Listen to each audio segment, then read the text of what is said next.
second part of Unit 12 of MGPE 14, Antyodaya to Sarvodaya.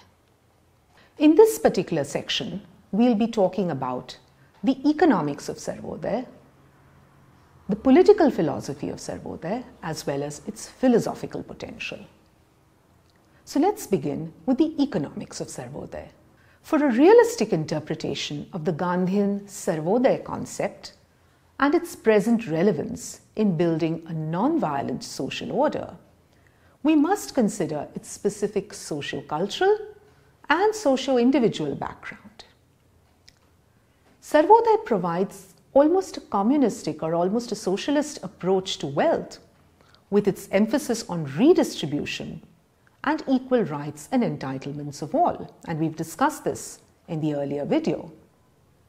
Vinoba Bhave, one of the very, very important proponents of Sarvodaya, held that God is the supreme owner of all things in the world, and hence individuals who are mortal should not claim personal ownership over land.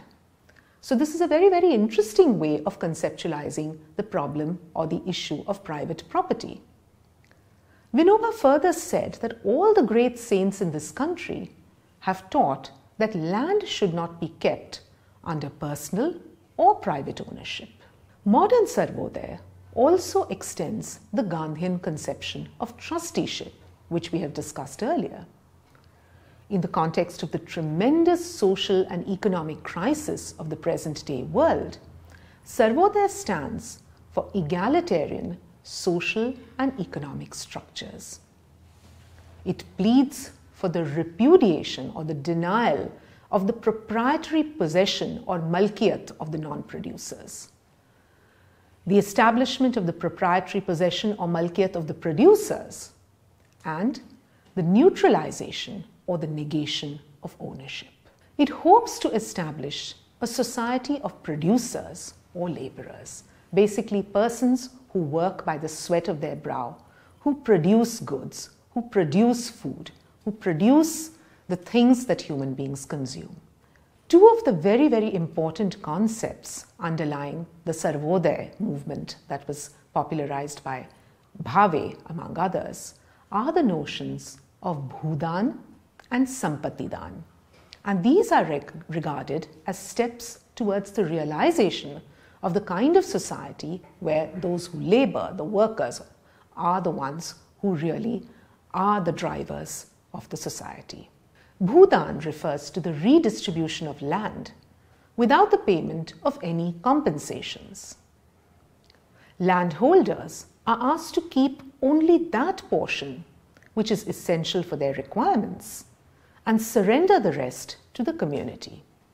So this is indeed a very, very revolutionary idea, that those who have excess land are asked to give it back to the community.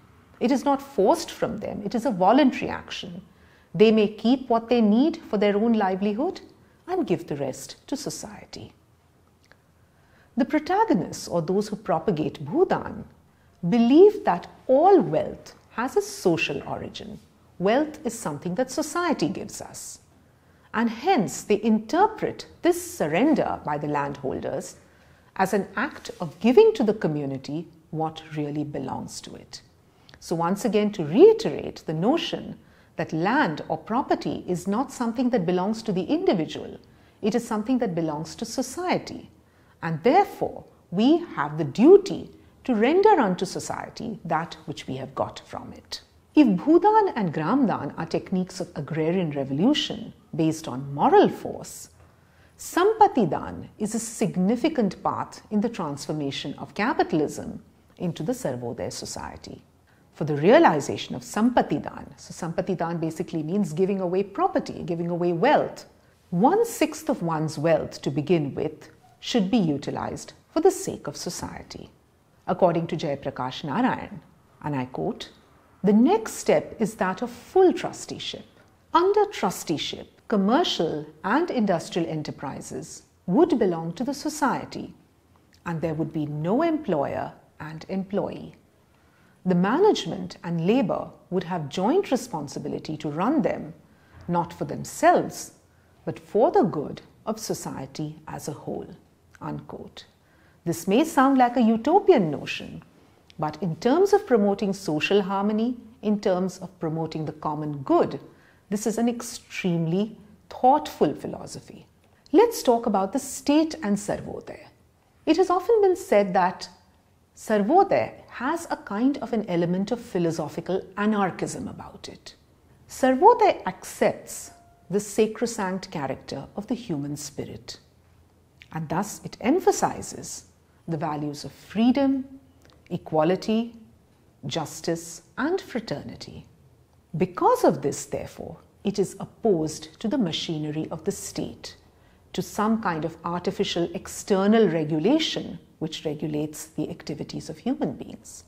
It sees the state as a soulless and mechanical instrument that is used by those with the power of manipulation, skill and cunning, and the capacity to control the governmental structure.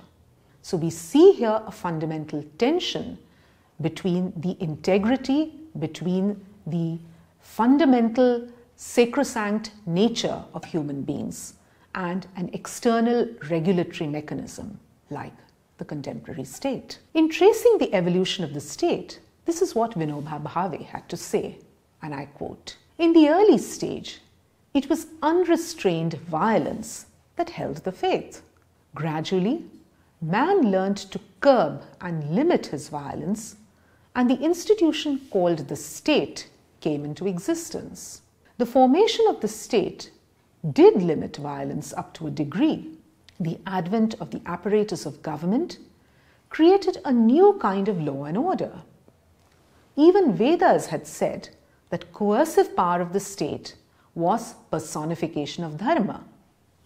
But gradually, the state grew stronger, became more and more powerful, till it became an all-powerful state with the power of destroying the whole world with its military might based on nuclear weapons." Vinoba Bhave said this in 1956. Bear in mind that ahimsa is the guiding faith, the fundamental philosophy that governs Gandhian philosophy, and therefore the capacity of the state for violence is something that is fundamentally in opposition to Gandhian ideals. In most cases, we see that the state does operate with the methods of intimidation, coercion, persecution, and organized violence. Hence, Gandhi was thoroughly opposed to the state. And remember, during the British rule, the worst, the cruelest excesses of the state were seen and were experienced by freedom fighters, including Gandhi himself.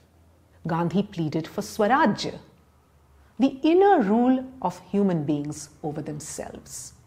And Swarajya should be based on the moral sovereignty of the people rather than some external agency that would control them and that would oppress them.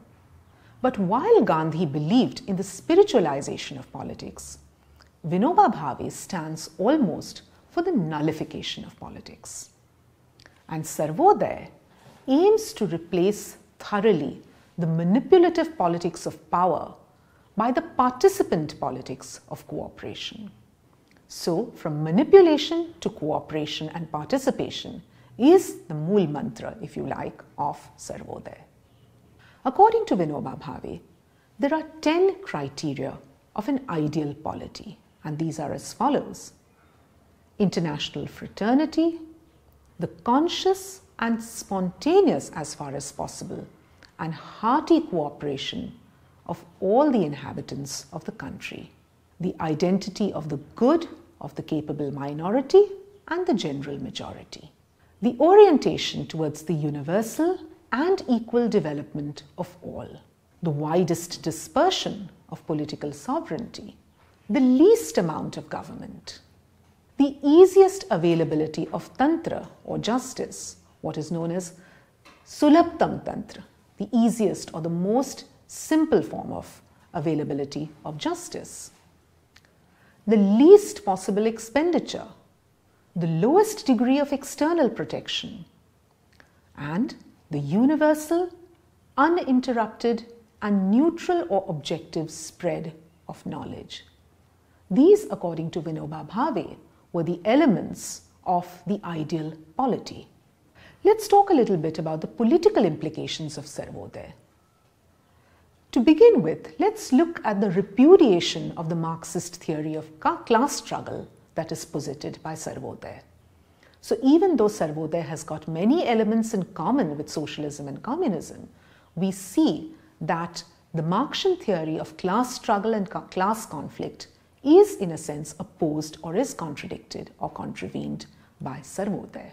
So the fundamental theme of Sarvodaya, as we have discussed, is the realization of the happiness and elevation of all. It repudiates or denies the theory of class struggle and believes in safeguarding the interests and rights of the minority. Now, the concept of class struggle, which is very fundamental in Marxist thinking, is based upon the acceptance of the existence of divergent and even antithetical interests in the social structure. So Marxist theory is premised on the belief that there are classes which are contradictory, whose interests are contradictory and who are in conflict with each other. And this conflict will result in a violent upsurge and an overthrow or an overturning of the oppressive caste, that will result in the overthrow of the oppressive class by the class that mobilizes, by the class that has been oppressed by the dominant classes.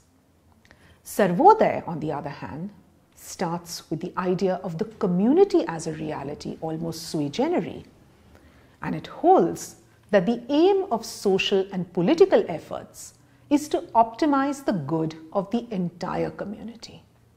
So this is the fundamental difference. Sarvodaya stresses the need for disinterested service, dedication, and the realization of the common good. As we discussed, it is opposed to the Marxist theory of class struggle, which favors the violent overthrow of the oppressive structures and the oppressive classes. Once we accept that violence has to be renounced, has to be completely given up as a basis of organized social existence, it stands to reason that there is no place for the theory of mutually antagonistic classes under the thinking of Sarvodaya. Sarvodaya pleads for the replacement of the concept of class struggle by a more rational and organic theory of social good and social harmony. This social harmony is not just a matter of talk, but it is something that is to be experienced in our daily conduct. There has to be a deliberate extension of good feelings. And the aim here is not forcibly expropriating or taking away the wealth of the rich, but rather a conscious and spontaneous practice of sharing the goods one has ready at hand. So see the difference. This is not about taking away those things that the haves have and giving it to the have-nots, but rather creating a social order where there would be voluntary sharing, there would be a placing of the common good and of social welfare as the fundamental aim of human existence. In this way, the ideal of sharing and a mass moral revolution oriented towards peaceful social reconstruction can be brought about. The aim of this revolution is not to seize power, but to bring about a change in one's outlook and the hierarchy of values. The propensity or the tendency to accumulate has to give place or has to give way to the propensity to share. But the repudiation of the concept of class struggle and the acceptance of the ideal of social harmony in no way means that the status quo should be allowed to perpetuate.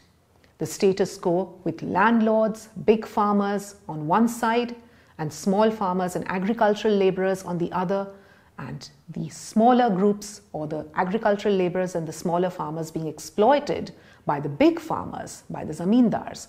This is not something, this kind of status quo is not something that is to be promoted under any circumstances.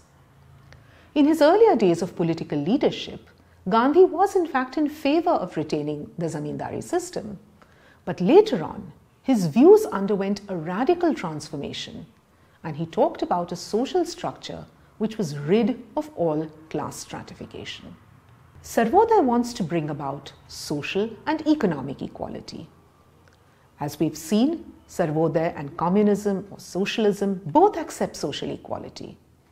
However, the vital difference is found in the profound attachment of Sarvodaya to the ethics and the techniques of non-violence.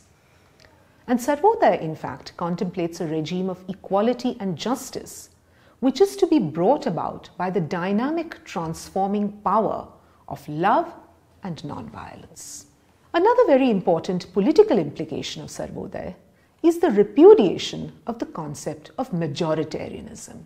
Since Sarvodaya implies that the community is an organic structure and all the individuals within the community are bearers of moral and cultural values, obviously it stands to reason that there is no place for jeopardizing the interests of the weakest and the most marginal members. Consensus and not majority is the operating principle here, as membership or non-membership to a majority community or a majority party is simply a matter of chance. Discussion and debate, and through argument and counter-argument, we will find fundamental areas of mutual goodwill. And this is the way in which different groups or different factions, different communities can cooperate to ease their differences. This, and not the numerical counting of heads, is the genuine method of social action. So sheer brute numbers cannot determine or cannot be held as being the sole determining factor of what view will prevail. The view that prevails should be the view that emerges out of mutual consultation, mutual dialogue, and a certain amount of discussion which will lead to certain common areas of social action. So the view of the brute majority is not the view that has to be perforce accepted by the entire community. According to Sarvodaya, the concept of majoritarianism has to be replaced by the concept of consensus. The various safeguards of proportional representation that were devised to protect the interests of the minority groups are not sufficient as per this thinking. And numerical criteria of many and few have to be replaced by adhering to the good of the community. So merely by talking about numbers is not enough. We have to think about the common good of the community as a whole. It is seen that different types of parties and associations grow in response to diverse social interests of diverse social groups. However, as per the Sarvodaya philosophy, this kind of conception of plurality is a mechanistic one, it's a mechanical one. And this has to be replaced by a moral conception, which is based upon the unity of the fundamental interests of the society. So there are certain common principles, there are certain commonly held values which have to be emphasized rather than narrow sectarian ideas. And thus Sarvodaya aims to replace the concept of majoritarianism by the concept of fundamental consensus. Let us sum up. For Gandhi, Sarvodaya stands for the merger of one in all with self-sacrifice and selfless service. Sarvodaya stands for the welfare of all, the universal welfare and the integrated development of all. As a universal ideal, it aims at not only fulfilling the minimum material needs, but also in developing the ethico-spiritual aspects of all human beings.